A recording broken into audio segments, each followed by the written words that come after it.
Bebisa Kagame vérité. Vérité nini ba yebisi Kagame. Boko yeba yango na émission. Vérité nini ba yebisi Kagame boko yeba yango na émission. Kagame a perdre, donc a pété. Document moko bimilobi na Kigali. Bandeko. Toyebite eza ba aventure ou bien maladie na yewana oyo ba opéra ki yewana et tomboki.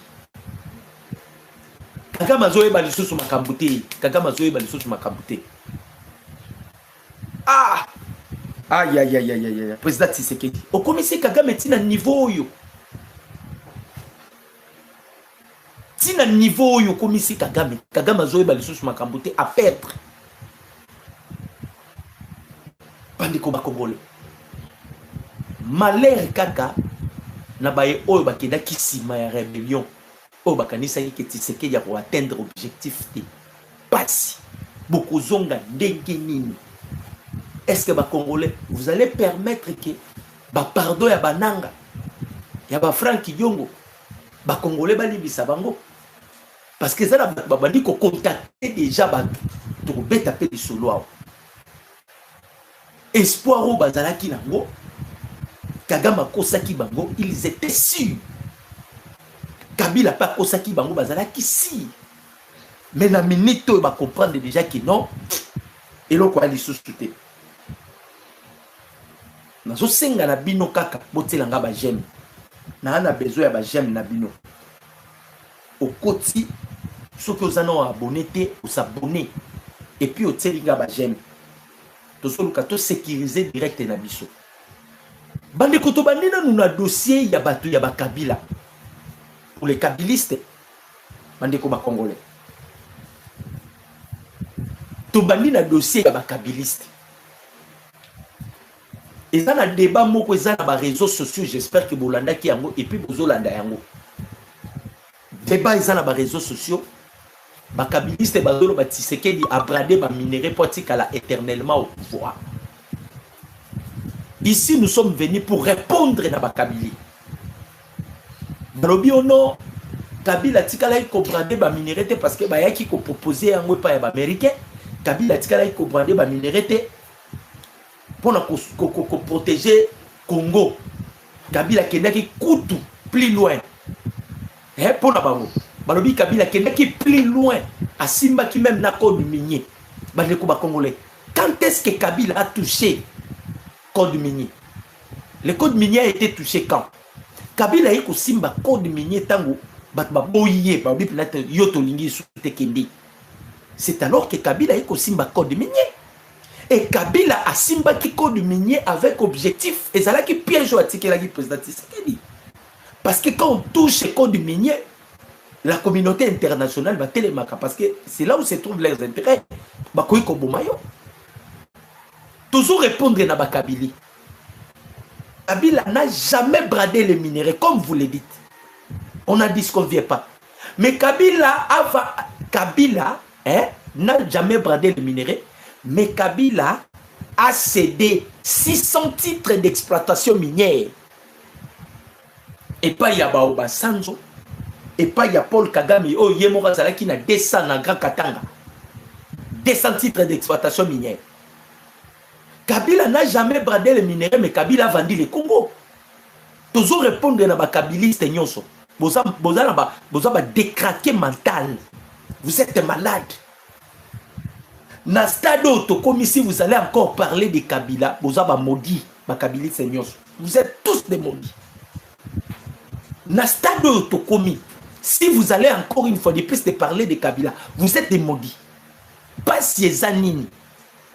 Pas si les pas ya bakabiliste parce qu'ils ont vu comment on a intronisé le président Tshisekedi. Comment Tshisekedi a été couronné devant les puissances, devant les grandes puissances, il y a États-Unis. Pas seulement les grandes puissances, il y a États-Unis. Devant quelqu'un puissant, on a nyonso. Comme ils ont vu Tshisekedi être décoré, intronisé par Donald Trump, et puis si bango perte. Oh, Asalaki Ango, parce qu'il a bradé les minéraux congolais. Vous allez encore parler de Joseph Kabila. Mais vous rêvez? Hein? Vous rêvez? Bandeko ba congolais. Batoyo va perdre déjà. Va perdre, ils sont en perte de vitesse. Bazalaki n'a espoir et pas ya Kagame. Kagame yé moko et côté lié bololo. Boyebi ke lobby Museveni qui est comme la présidente de Tanzanie. Museveni. Aboyi ko yamba Kagame. Kagame kolongwe pa na mbala moko akimia ke pas président de Tanzanie. Vous savez pourquoi Museveni est allé là-bas? Oh, bandeko ba congolais. Makambo yé penza mabeti. Hein? Makambo yé mabe. Nazo balancer bino vidéo bota la vidéo moko. Ah nazo loba bandeko na yebite sort ya Kagame. Bota la vidéo oyo.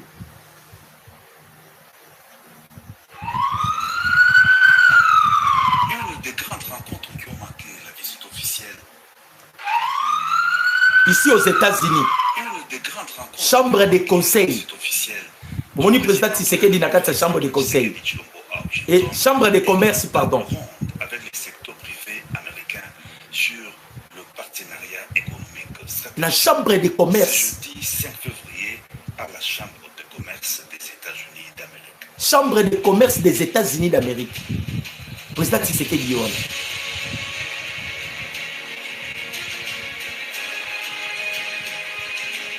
Des hommes d'affaires potentiels. Bandeko. Chambre de commerce au Bomoni, c'est là où se trouvent des hommes d'affaires potentiels américaines. Bisika oyo wapi, soki bat bavandi.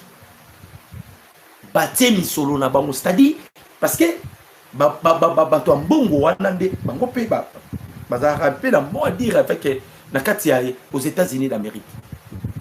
C'est là où le président Tshisekedi est allé. Parce que babiloko yo nyonso bakabili bavandi baotala balobi c'est fini pour nous.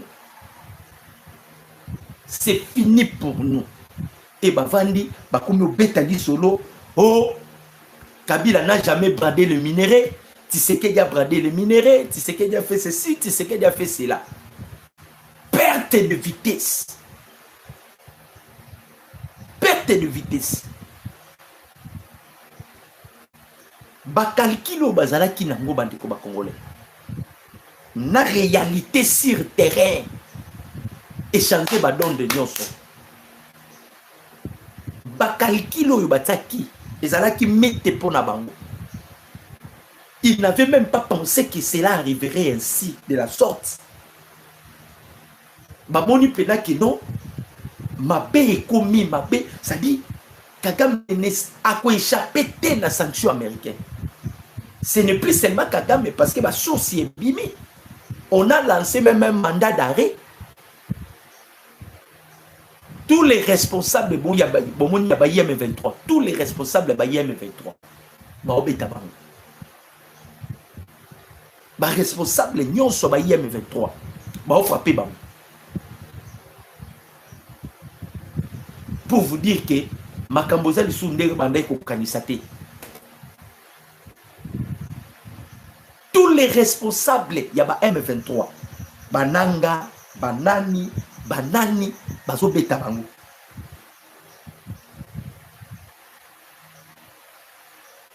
Bazo beta bango.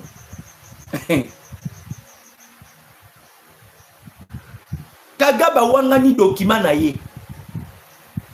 Bandeko ba congolais. Kagame awangani document na ye oya komaka. Si vous allez vous souvenir encore, ezaki na moment moko boye, Kagame ba interviewa qui est na CNS. CNS est parmi les chaînes américaines. Ils ont interviewé Kagame à ce qui concerne la présence de la troupe rwandaise au sol congolais. Bandeko babi ki Kagame niya. Batuni Kagame babi gouvernement congolais a acquisé yo. Balobi que il y a eu l'apparition, il y a soldat na yo, troupe na yo, na sol congolais. Vous savez ce que Kagame a dit? Alors, moi je ne suis pas informé. Quelle arrogance! Voilà la CNS. Le gouvernement congolais va détecter la présence de soldats rwandais dans le sol congolais. Kagame alobi, bon, je vais vérifier, mais je ne suis pas sûr. Binon de besoin qu'on informe. Arrogance na niveau, vous ne pouvez pas imaginer. Arrogance pénère, arrogance na nenge moko bogoy konzimate. Bandeko ba congolais, lobi Kagame akomi mukanda. Natangela bino mukanda, c'est à vous de juger si réellement Kagame mutu ezo sala ou bien ezo sala te. Mais na a besoin kaka ya ba jeune, botelanga ba jeune. Tozo yebate si réellement mutu ya Kagame ezo sala ou bien ezo sala te. Ou bien il cherche à koluka déjà malade en avance pour na komi ki me la date ya le 10 février, le 10 février. Tokoyi koloba bongo, toke na hypothèse wana. Il cherche à créer la maladie psychose pour na ko échapper na date ya le 10 février. Parce que a yebiki ba décision nyon se zo maladie février. Il veut à Akima ou bien ndengeni. Nazo tanga document et puis nazo betela bino lisolo ya réunion eleki. Bandeko. Balobi na Kagame en face na ba collaborateur na ye. Na kotanga yango bino moko boyoka. To bandino na makambu ya document oyo Kagame akomi. Toujours mituna. Est-ce que oyo azo sala oyo Kagame akomi ko sala oyo. Aza conscient nango ou bien parce que lui il est comme ça. A créé loco pour Luka a créé maladie. A créé loco pour Luka créer maladie. Il peut faire ça. Moi je connais Kagame. Toujours tant que dans le document wana. Bino mo boyoka. Combien Kagame mutu et bêti. Mutu bêti Kagame. Aïe aïe aïe aïe aïe. D'abord, Mouya yebisi Kagame boy. Patrick Mouya. Boyo kanon makambo Mouya yebisi Kagame. Patrick Mouya yebisi Kagame. Alobi. L'enfer que tu as préparé pour les autres, toi Kagame. L'enfer que vous avez préparé pour le peuple congolais. L'enfer que vous avez préparé pour les autres. Tu vas vivre ça toi seul. Voilà Mouya. L'enfer que tu préparais pour la République démocratique du Congo. Cette fois-ci, on peut vivre en Yomoko. Hein? C'est Oyo Kanisa qui kaka yamabe pour le peuple congolais. On peut vivre en Osiko Yomoko. Kagame zalaka bavarte.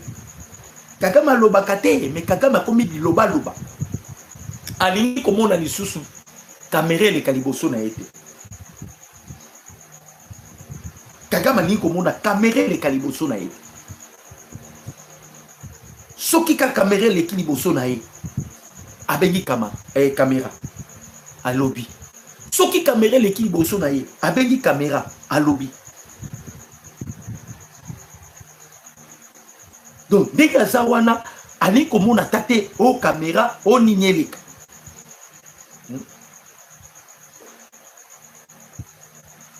Boyo kamakamuni ni Kagame a lobby na document wana. Bandeko.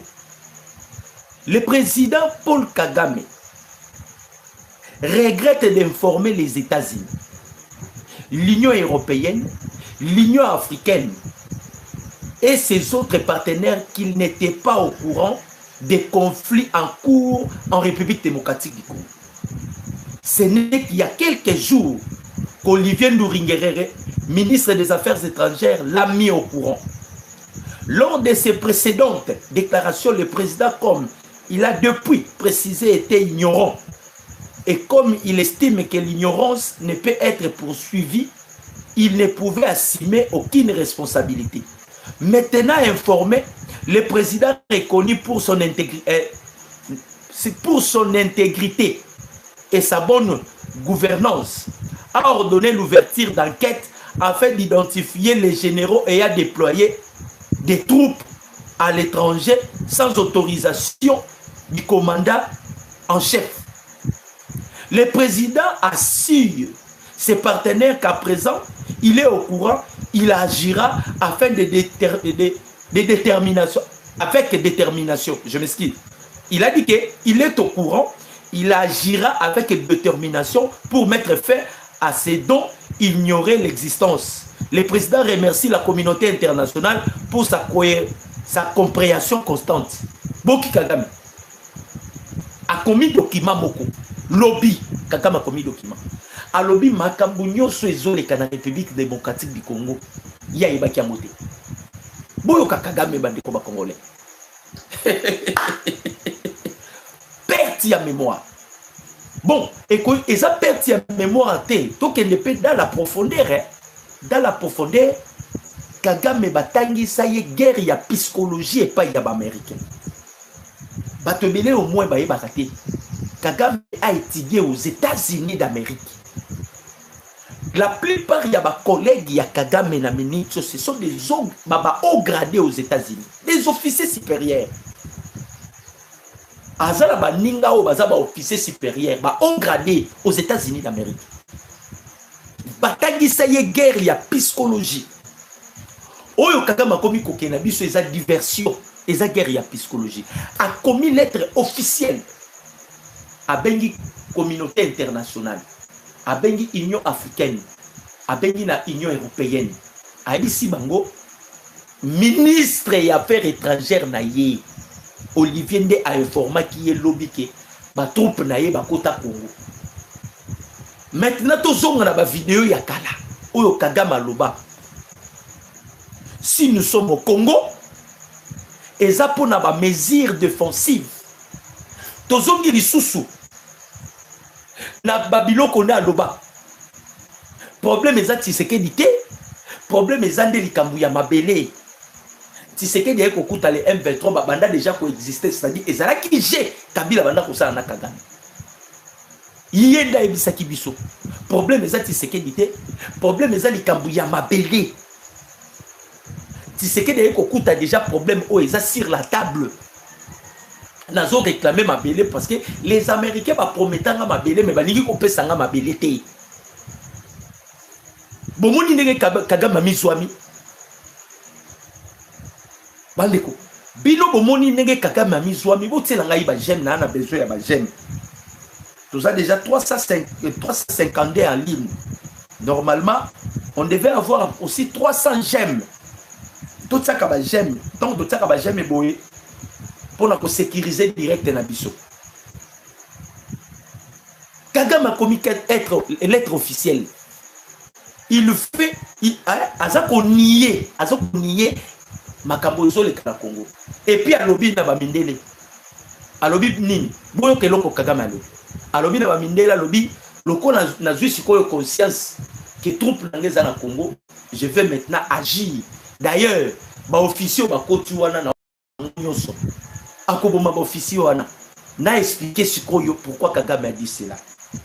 Na ebisaki bino lorsque Donald Trump a ebisaki président Tshisekedi que ne t'en faites pas toujours si sa guerre. C'est le président des États-Unis. Quand le président parle, l'administration va notaka. Les départements américains va donner. Kaka le même jour, ba bengaki Kagame. Ba ebisi Kagame. Ndemo salaki na Uvira.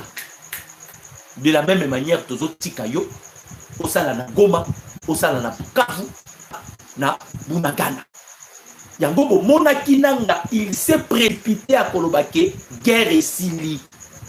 Nanga s'est précipité à Pambate, parce que les Américains ba yebisi Kagame topé suyo de l'été. Mais bisoto yebisi yo bima avant que le pire arrive.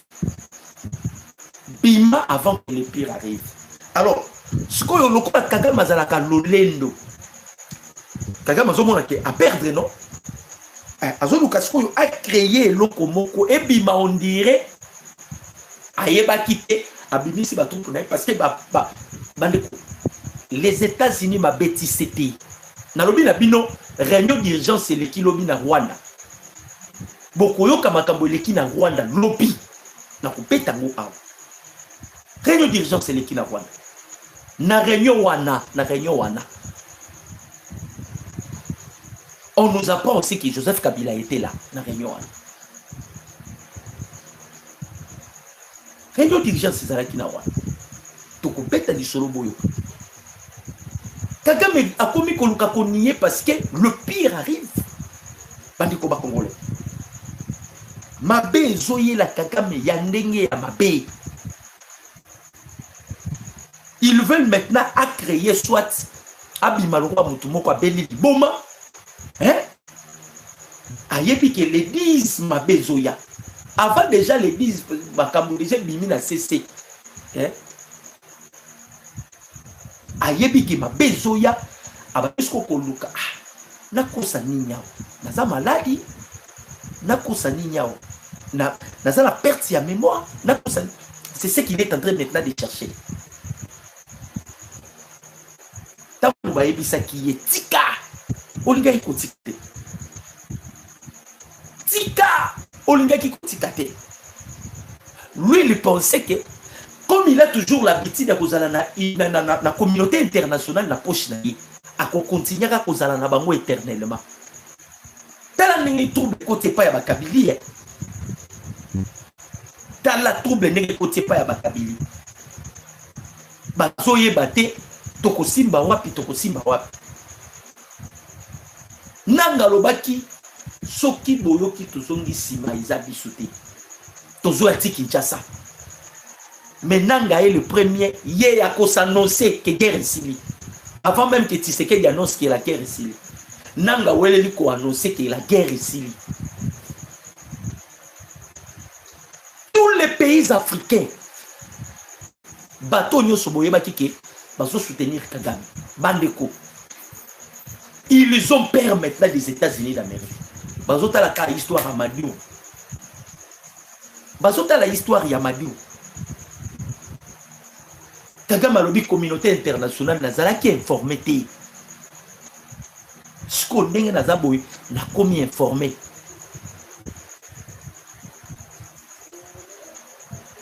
informé et je vais agir na lombango.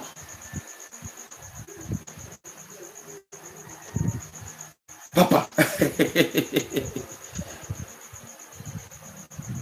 Kagame ne kozongo lisano. Kagame abandai kozongo lisano. Lokola ba mesana ko merisaye libéraux et pas amindele. Abandai kozongo lisano. Mais il faut comprendre que stade auto comme mieux et ça dit sous stade d'aventure té et ça dit sous stade d'aventure té surtout à mon États-Unis a payé mot d'ordre tous les citoyens américains babimana Rwanda babimana Rwanda Kagame atali Atalabo ce qu'on révolte na Kigali. Voilà pourquoi on a convoqué une réunion d'urgence. Nengeza awa ba Frank Dion ba Rex Kazati banani ba komuluka déjà ko contacter ndenge nini ba koyi ko senga président Tshisekedi pardon ba monsieur ba komi déjà ko se détacher déjà na rébellion nasala kire ba pardon ya batu mususu toko tolérer yango te ba pardon ya batu mususu toko tolérer yango te bosala ki makambo yo expressement bandima kite ke Tshisekedi va réussir bandima kite ke Tshisekedi réussira ya ko déloger Kagame par rapport ya biloko Kagame azalaki na vis-à-vis na bamindele les Américains balobi c'est fini pour na Kagame. Tellement Américains balobi c'est fini pour. Est-ce que vous voyez que Kagame a logo c'est James Kabarebe? Vous t'avez remplacé que tu combonnes nani. C'est là, je l'avais écrit ici.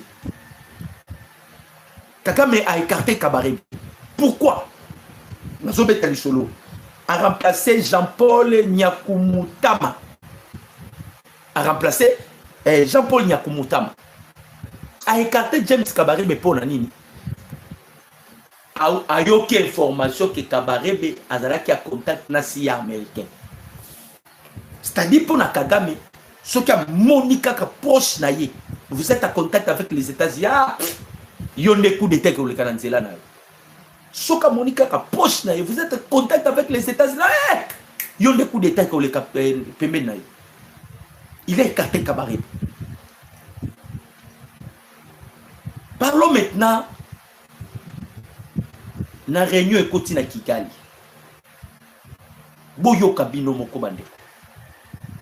Nazana besoin ba j'aime, bo aimer émission, bo commenter, bo partager ba lien. Bo aimer émission, bo commenter, bo partager ba lien.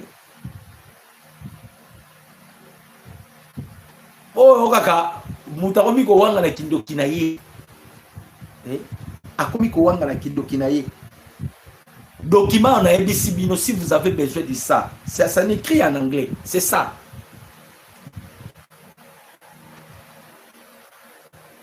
Document en ABC Bino. Oh, Kagame a commis. Je vous ai dit non. Yango. Yango wana. Document Kagame a commis Yango wana. Na ABC Bino za makambo blague. Alors, Paul Kagame veut sanctionner tous les généraux qui ont déployé les militaires en République démocratique du Congo. Alors, ils ont sanctionné Bango. Akoboma Bango, on ne même plus loi Koboma Bango. Au moins, ce qu'on dit, ma besoya. Quand on a généraux, sorry, il y a M23 qui est Bandeko, sorry, il y a M23 qui est tant moni un doyen lokola Museveni akimi kopesa Kagame loboko abangi poison toyebi seki bino déjà Kagame aza lokola nyama bakati mutu ba enyoso baza zinga na yona akoboma bango a informé déjà la communauté internationale, tous les officiers rwandais qui sont en République démocratique du Congo nazo sanctionné bango. C'est Paul Kagame qui a écrit hier a combien de lobby. Ah, Bibolimbi Sanga Nazaraki informé na yeba ite ke conflit eza makasi boye et que basoda nga ba se retrouver na Congo. Mais bo pesa nga ita ndenge na informé opinion nationale et internationale. Tous les officiers rwandais, il y a RDF qui se retrouvent dans le sol congolais. On a sanctionné bango. Peut-être que depuis loi que le déployé qui bango c'était Paul Kagame, nani James Kabarebe. Alors que ne plus loin que le babon parce que Toyebi Kagame n'a pas fonctionné. Alors bête à solo que moto a déployé qui bango ezala qui James Kabarebe. Eh, on a mis sur ça la diversion. Nango kokende wapi. Daniel Safu. Claude Ibalanka ozala qui pembenya mokonzi ya mboka. Tu as accepté de trahir Tshisekedi parce que vous pensez que Tshisekedi a réussir. Semaine tozo banda siko nde ba banda siko les arrestations pour votre information. Le président Tshisekedi qui a besoin a plein de pouvoir et pas américain et il a réussi ça, a réussi. Semaine tozo banda beaucoup yoka les arrestations de Kosalima. Batubako kangama grave. Batubako kangama grave. Ndeko yo koti sikoyo na émission. Tselanga igem. Na na besoin ba igem na bino. O koti kaka sikoyo. Tselanga igem. On a besoin ba igem mata. Nous sommes déjà au nombre de 485 en ligne. Normalement, on devait avoir 400 gemmes au côté au aimé émission. tant que vous avez aimé mission, c'est pour protéger notre direct. Bon, on va s'acharner contre Ariana Versa. Ariana Versa, journaliste angolaise. On va s'acharner contre elle. Ça dit Kigali, ce qui kaka au téléméli Kigali, ça devient un problème. Et pour que chaîne na biso pe soit problème te na o senga bino botsa ba j'aime belé. Botsa ba j'aime belé. Au côté o aimé, yo non o aimé te ozana kati. Ça ba j'aime bande konanga. Botsa ba j'aime, on vous demande rien que ba j'aime. O ngana sengi bino, rien que ba j'aime. So boko iko sunanga bo tselinga ba j'aime. Na bandisco li solo ya réunion. Bo aimer, bo commenter, bo partager. Na ka na besoin ba j'aime. O ngana sengi yo. Ce que vous commentez, vous avez dit que place aux Olandanga ou bien soutien indéfectible pas à Mkonzi ya Mboka. Donc, beta skoli solo, il y a réunion et salami na Rwanda. Papa, bakabiliste, Moutna on a déjà sort naïe. Moutna on a déjà sort naïe. Vous blaguez que le plus grand puissance, bah ebisa Mkonzi ya Mboka ke soit numéro. S'il y a un problème, contactez-nous. Ce qui problème, ils ont contacté Bissou. Yo soit un numéro. Ce qui problème, ils ont contacté Bissou. À la présence, pardon, à la présidence du Rwanda, Boyoka, des conseillers en sécurité, des conseillers politiques, des conseillers diplomatiques, des conseillers économiques et des conseillers en communication se sont tous réunis en huis clos dans la nuit d'hier avec M. Paul Kagame pour lui conseiller avec sincérité et avec respect. Balobi soki to continue ko tala Kagame boyi. Biso pe to kozala en péril. Ce qui te continue à la Kagame Boui, ma bé kokota. D'abord, leurs économiques, économie n'a pas, ils ont dépression sur dépression. On ne peut pas continuer à côté la Kagame Boui. Va se réunir en huis clos. Quand vous va se réunir en huis clos, babandi sko kobeta ni solo na Kagame. Babandi ko yebisa Kagame makambo. Makambo nini ba yebisi Kagame. Yo telanga j'aime. Na osenga o iloko mususu te kaka j'aime. Okoti kaka sikoyo telanga j'aime. To yebisaki Kagame eloko elekitika ezate Kagame azoki yango baventure. To yebisaki Kagame okolonga noti sécurité tika Kagame azoki yango baventure. Boyoka makambo ba conseiller Kagame. Ba yebisi Kagame balobi Baebisi Kagame avec sincérité et avec respect. Baebisi Kagame boye. Makambu ndenge komi. Tu remarques que oza lisusu na assiette na yoti. Tu remarques oza na assiette na yote. Tu ne plus incapable de gouverner ni de diriger le Rwanda. Lobby en huis clos. Tu deviens incapable de gouverner ni de diriger le Rwanda. C'est qu'on te demande démissionner de toutes tes fonctions en tant que président du Rwanda. Selon eux, le peuple rwandais ne veut plus de toi. Mais Bisi Kagame, Bisika nyoso to otambula, Rwanda lisu na posa na yote. Donc les lois soki ba américain ba activer loko moko. To ba pousser mutu moko. Ba ko bima na nzela na niveau ezati. Tozo senga na yo démissionner na ba fonction na yo. Démissionner tant que président de la République avant que le pire arrive. Ba conseiller ba yebisi yelo. Basala kebele ba ngonyoso en inamité en huis clos. Ba yebisi avant que le pire arrive. Démissionner. Ils ont déclaré qu'il a créé des tensions. entre la population et plusieurs pays africains, ainsi qu'avec certains présidents africains. Ses conseillers l'ont félicité pour ce qu'il a accompli pour le Rwanda. Mais il estime que c'est le moment pour lui de partir et de laisser la place à quelqu'un d'autre afin d'améliorer l'image du pays. Ils ont aussi évoqué la situation internationale du Rwanda et les difficultés diplomatiques en disant que cela décourage certains pays de collaborer pleinement avec le Rwanda. Ils ont également parlé de la santé mentale. Ils ont également parlé de la santé mentale et physique, estimant qu'il serait préférable pour lui de présenter sa retraite. Enfin, ils ont soulevé un point essentiel que le président Paul Kagame donne l'ordre au mouvement rebelle du M23 de se retirer du sol congolais. Le président Paul Kagame les a écoutés et leur a répondu qu'il devait réfléchir à ce sujet et qu'il envisageait de céder sa place à son fils. Boyoki. Baebisiye ndenge to okende boye. En tout cas, biso toza fidèle na yo. Biso toza fidèle na yo. Toko iko sala yo mabite. Mais makambo modelo ezokendele.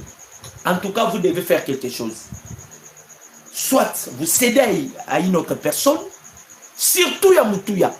Balobi pesa mitindo na ba IM23 babima na sol congolais. Babima na sol congolais. Pesa mitindo oyo ba ebisi Kagame. Na ba collaborateur na yo. Pesa mitindo na ba IM23 babima na sol congolais. Boyebi ke Kagame il était déjà allé voir Museveni. Pona koyebisa Museveni afungola frontière.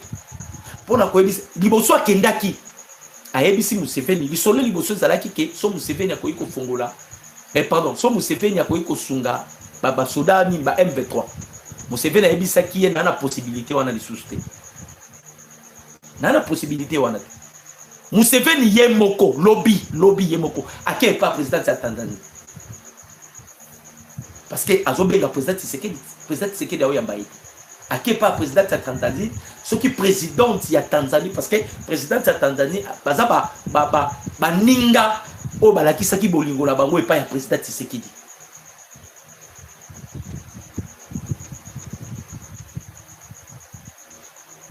O balakisa ki boninga la bango et pas ya président Tshisekedi. Alors, akeye pas ya président de Tanzanie Soki a plaider et pas le président Tshisekedi. Parce qu'ils veulent maintenant collaborer avec la République démocratique du Congo. Tout ça là, bango, ba accord ya ba IP2 FAO. Uganda bebisa. Tolali tolamuki tomoni Uganda komi koloba o bunagani ezalaka yayi. Tolali tolamuki mona muoza komi kokebisa biso. Mais ce que makambo il est kaka aux États-Unis d'Amérique, bande ko ba congolais. Makambo il est kaki aux États-Unis d'Amérique. Et Fongoli, tous les présidents africains va comprendre déjà que c'est fini. Kagame, il vient d'être remplacé par Tshisekedi. Donc, inutile de protéger Kagame. Inutile de veiller en sorte que ceux qui ont tous à la cima Kagame et Kosimba Nango de susciter. Bamindele si bazui décision, Tiki na bango Kagame. Le coup la Bamindele bazui décision, Tiki Kagame. Alors, inutile de tisser des réseaux avec Kagame. Donc, bango tout bazui déjà prise à conscience. Yango ba collaborateur ne ba ebisier ba pays nyonso ya Afrique. Ba pays nyonso ya Afrique. Et maintenant Kagame azoye bisango que lui il prépare. Il y a préparé moi nanaï. Mais est-ce que Kagame va donner l'ordre? Et pas il y a pas M23 va se retirer. Kagame va s'incliner dans le conseil au PCA. Pour le bien-être il y a ba Rwandais nyonso. États-Unis a kangi ambassade. États-Unis a kangi centre culturel. Dans l'autre fois. Centre culturel et ça centre pour permettre ba Rwandais. Bazwaka ba information.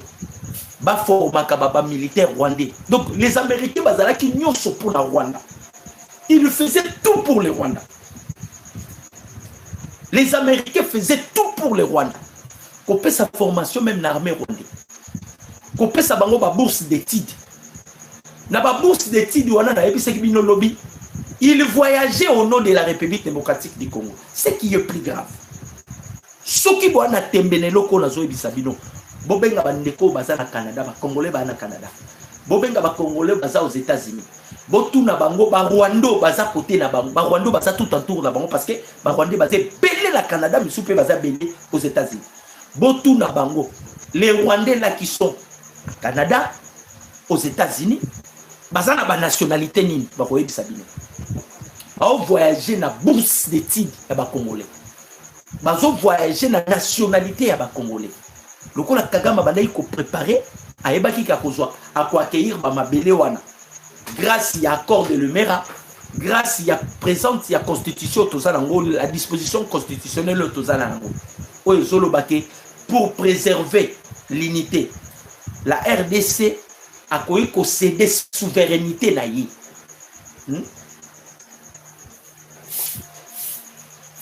A ko céder souveraineté na yi.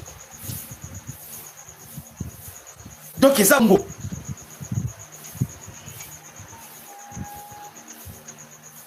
ba Museveni sko ba komi koluka ba bongisa na président Tshisekedi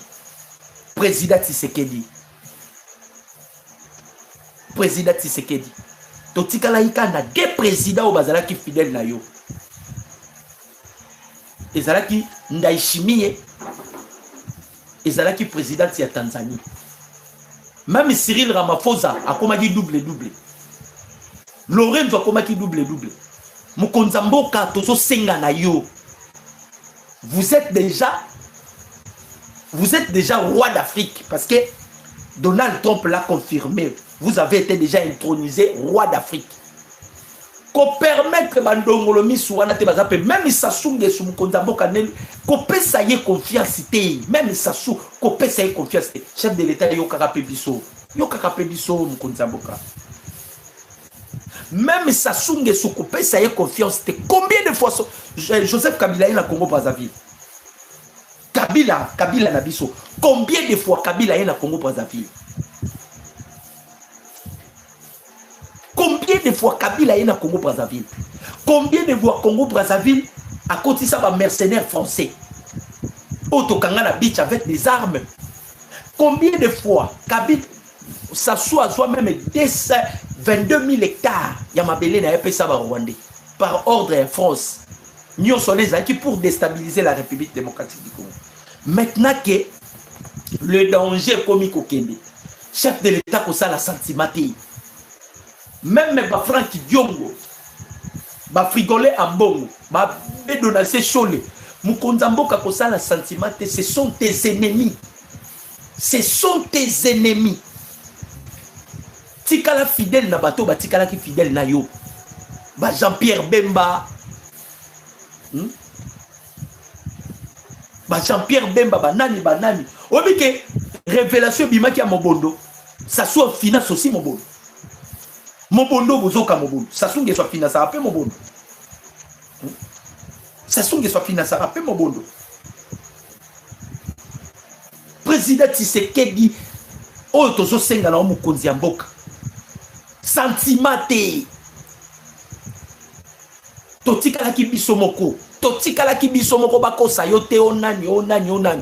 Vous imaginez mon tour la Franck Diongo azobenga na bosani kombo na pa na rokolo ba komba autorité en côté pour la recega pardon.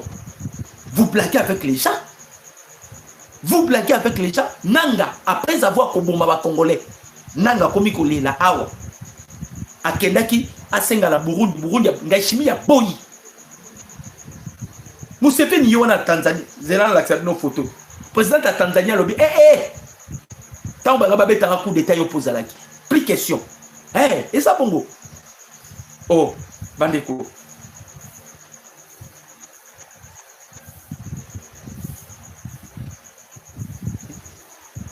Baste Wembi ba mo kima.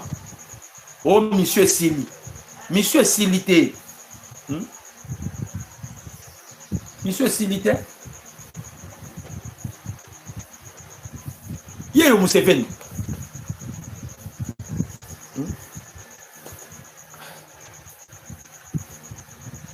azopesa kuta exemple ndenge apesi président ya Tanzanie mbote na ndenge aboyi kopesa Paul Kagame mbote Museveni nyini ake na Tanzanie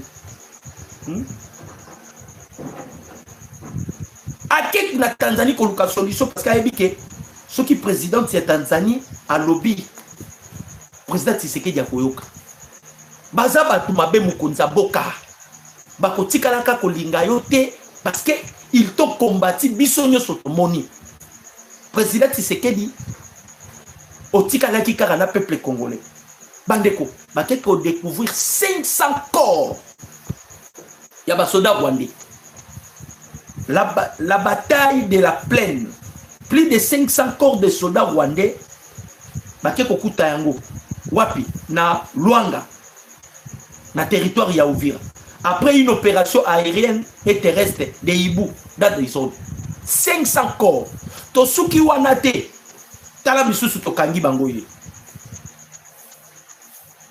papa bako bunda ndenge nini batoyo na la sabino image je vais vous montrer l'image nazana ngwao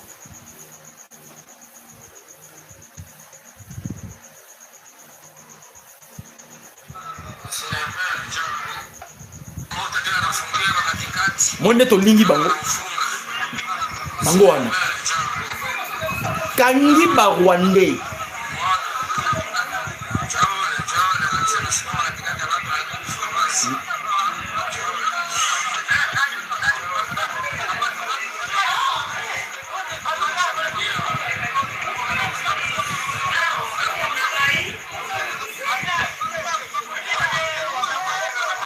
bango wana papa babundi pona mixage na brassage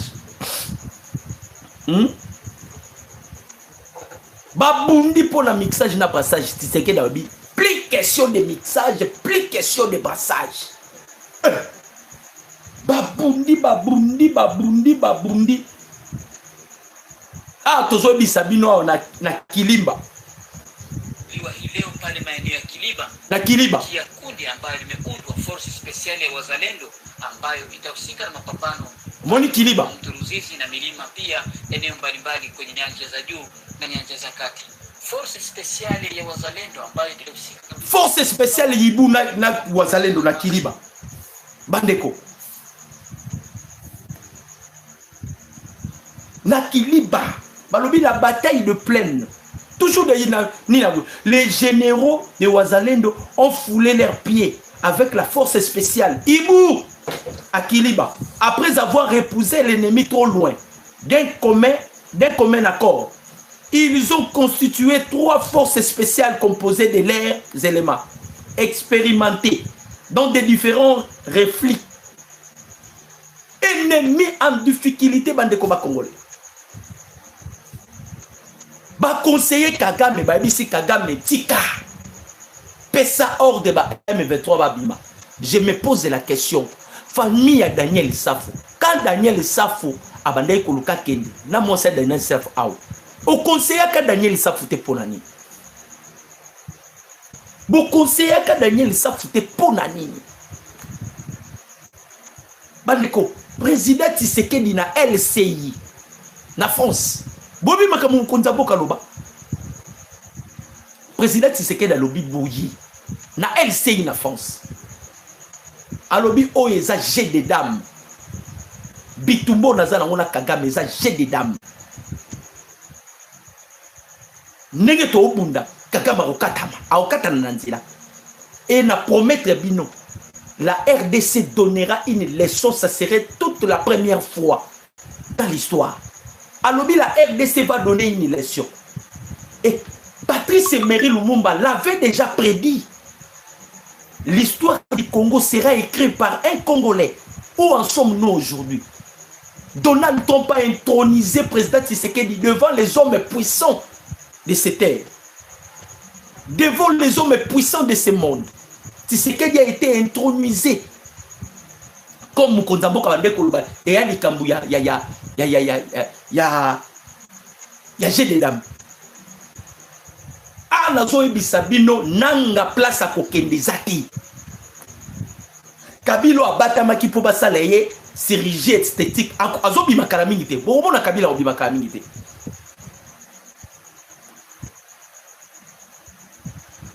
Président Tshisekedi alobaki yango Kagame, comme vous avez des visées expansionnistes pour mon pays, tu finiras comme Adolf Hitler.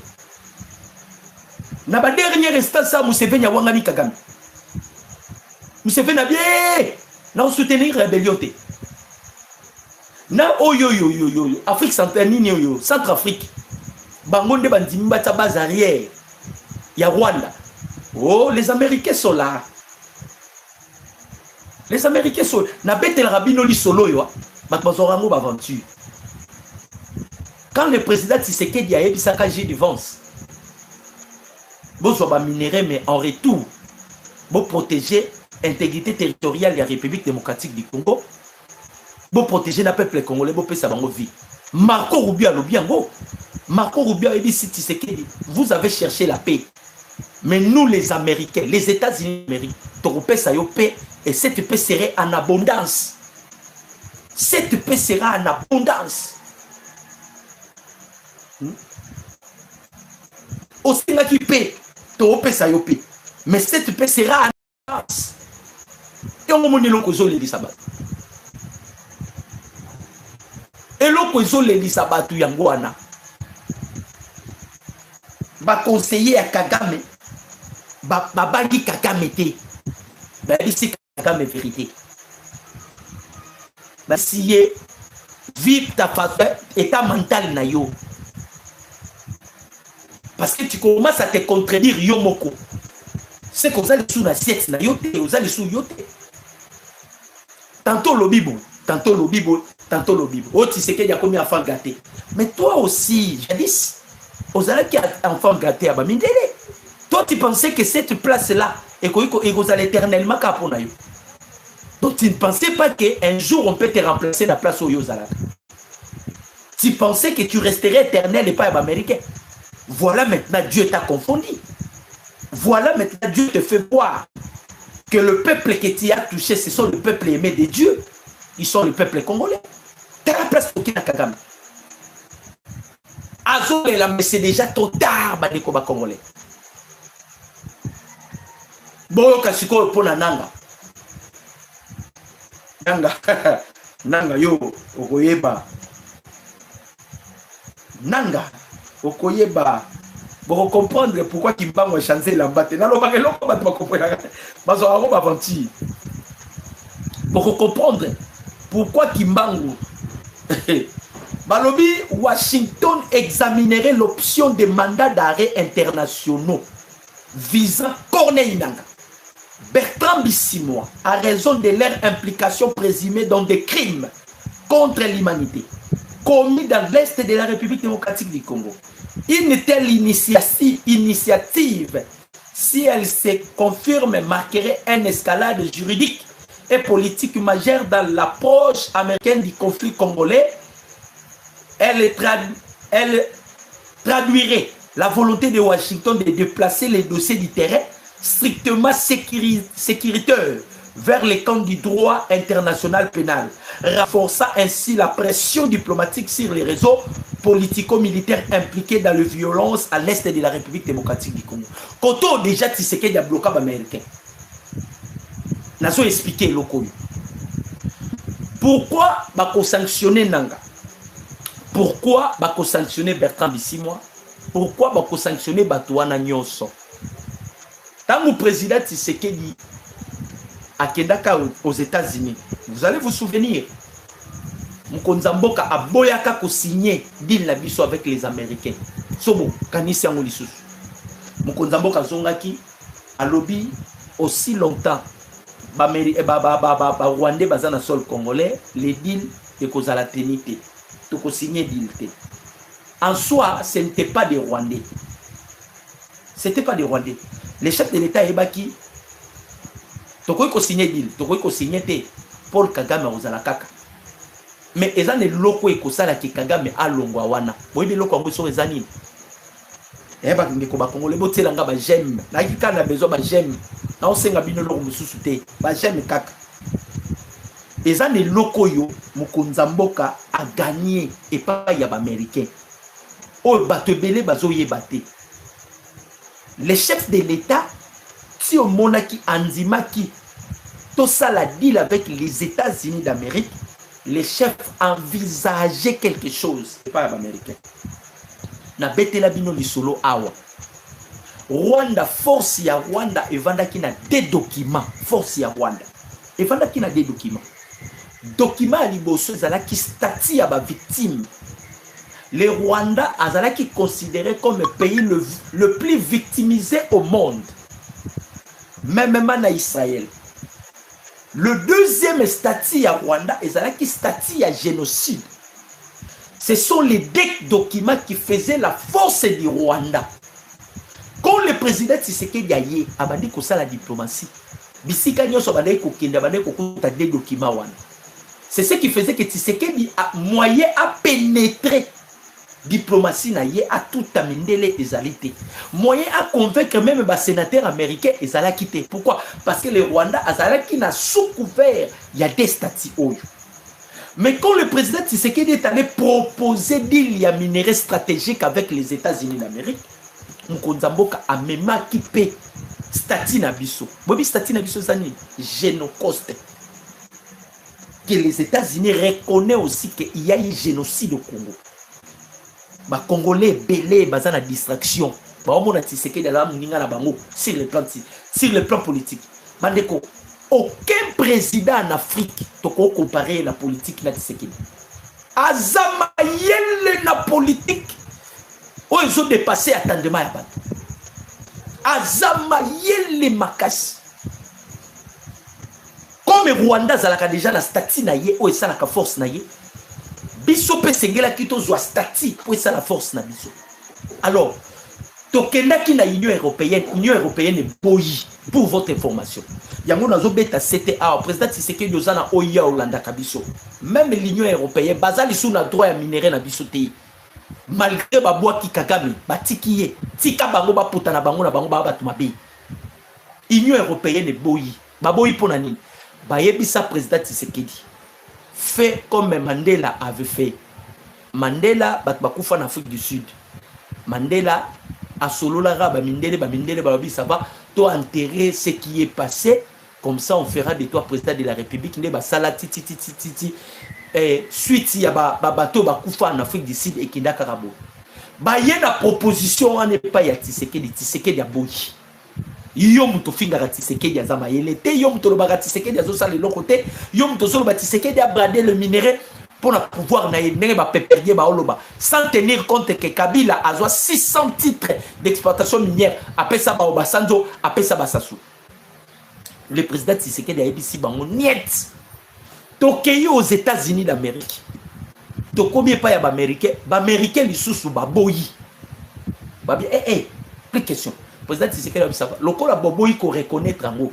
To côté cap minéralité. Donc ça appelle dit la minéralité. Parce que biso toke to na Rwanda bo. Ndem Mukonzamboka zongaka. Lokola les Américains bazala qui n'a besoin ya ba terre rare. Ba terre rare o ba chinois ba pimela ki bango, ba ki komona ba terre rare na Congo. Les Américains n'avaient pas d'autre choix. Ba eko s'incliner na makambo ya Tshisekedi. Ils ont appelé les chefs de l'État. C'est pourquoi le président Tshisekedi a accepté de signer les accords pendant que Goma Bukavu n'est pas libéré. Il n'a pas signé les accords pour la Goma Bukavu. Non, les Américains ont besoin de récupérer statut. Il y a génocoste. Ah, on a Zoé Bissabino. Aux États-Unis, on reconnaître déjà qu'il y a eu génocide au Congo. Et tous les pays où ils sont victimes dans le monde, les Américains vont intervenir. Va protéger Rabango parce que baza ba victime. Yango yokaki Donald Trump na dîner alobi Tshisekedi onyo kwa mimi. Yokaki ye Tshisekedi onyo kwa mimi. Tu es un courageux. Obundi otamboli pona peuple na yo. Vous avez vous-même boyokaki. Po bat boyokaka otamboli pona peuple na ba yebite pona nini. Atam Donald Trump alobi tu t'es bâti pour ton peuple, pour ton peuple. Ça dit on a reconnu statut na biso ya génocoste. Ce que Tshisekedi a silisi mission na yi. C'est fini. Yango moni lobby américain déjà ba ebisi ba ressortissant na bango Bobby Manabino Rwanda, Bobby Rwanda. Bobby Rwanda bozwa ba avion Bobby. Total nanu lelo na pesi bino information te. Mais na bi total lelo. Total lobby. Na Bloomberg na tangi ba lobby ce qui s'était passé par Maduro ezamuki. Kagame a subir humiliation o atikala ko subir te la vie na Mobimba.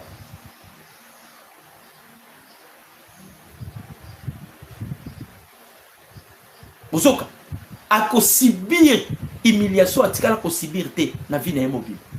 Alors total là ce qui va se passer.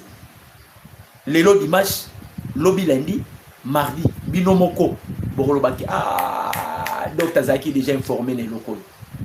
Dr Zaki déjà informé les locaux. Bokoloba yango binomoko. Dr Zaki déjà informé les locaux. Bobi combien de fois Joseph Kabila a sengi Lorenzo. Lorenzo a sengi là par deux parties c'est vous connaissez combien de fois. Ce que Kagame na minute au moins sengi sous par deux athées. Et Lolendo arrogance, orgueil naï. Moyen sengi par deux athées. Mais Museveni a boti courage à quelqu'un le président de la Tanzanie. L'information qui bino lisusu pona mi février awa. Ndashimi azozwa azozwa nini bato ya nini ya Union africaine. Ndashimi ndazozwa bato ya Union africaine. Boyebi sort siko eza réservé pour la Kagame. Ndashimi azozwa yango déjà ba américain ba kotisa ba commando américain. Même agence Africom.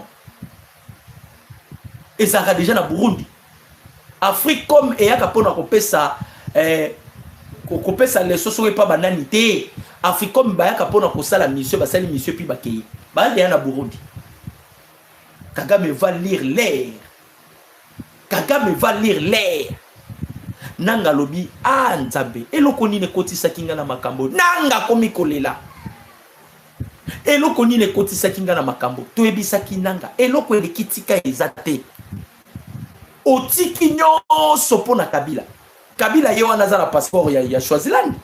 Maintenant nanga toi tu iras où? Awa ba conseiller à Kagame si ba ebisi Kagame donner l'ordre ba M23 babima na sol congolais. Avant babiso pesa mitindo les M23 babima. Ba so supplier Kagame. Pesa mitindo ba M23 babima. Toi on a besoin de subir châtiment ya ba américain te. Est-ce que Kagame va donner l'ordre? Est-ce que Kagame va donner l'ordre? Bandeko. Namoni bandeko ba okomelanga pour la makambu ya changement ya constitution. Bandeko bobeta lisongi solo ya constitution te. Est-ce que misuna bino e monakité, boyoka kité? Trompe à se vanter le but Tshisekedi, c'est encouragé. Un président honnête, brave. Est-ce que si Tshisekedi dit aux Américains que je vais changer la constitution, les Américains bakoboya? Ba milliards d'Américains bazotia oyo, ba Américains bazotia. Vous pensez que bazotia ngo pour le président Moussousou ou bien bazotia ngo pour le Tshisekedi? Ils vont collaborer avec Tshisekedi. Ils vont travailler avec Tshisekedi. Bazotia ba millions pour le Tshisekedi.